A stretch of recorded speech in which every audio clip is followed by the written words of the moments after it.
Hello, Helena Alliance Church family.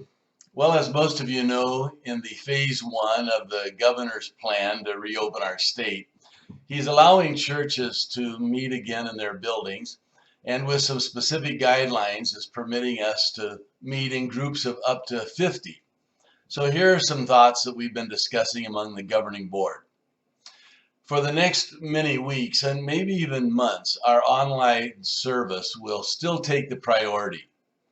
Many people cannot come, they should not come to our Sunday morning service, and we need to make sure that we take the service to them.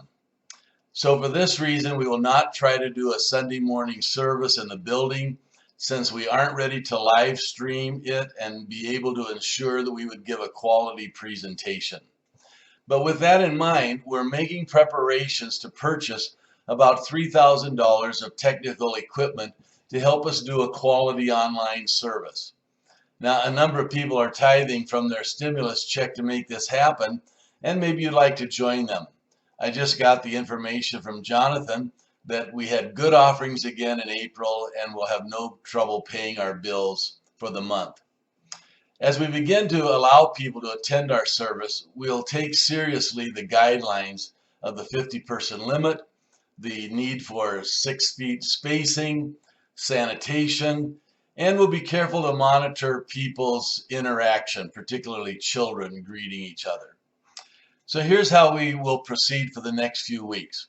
We are going to have a 6:30 p.m. Friday service that some can attend, which we will then tape for our Sunday presentation. This will give us time to tape and edit as necessary to ensure a quality Sunday online presentation. We're going to follow these parameters.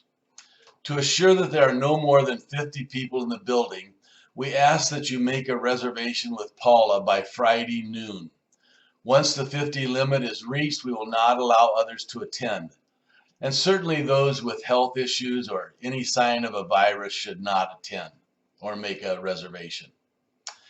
Then we will usher people into a seat and ask you to remain there until we usher you out at the end of the service. So come to park your car in our parking lot, but then wait in your car until an usher signals for you to come into the building. That way we'll be able to assure the proper spacing. Of course, there will be no coffee, refreshments, greeting time, bulletins, etc. And no one will be allowed to move around to fellowship or greet.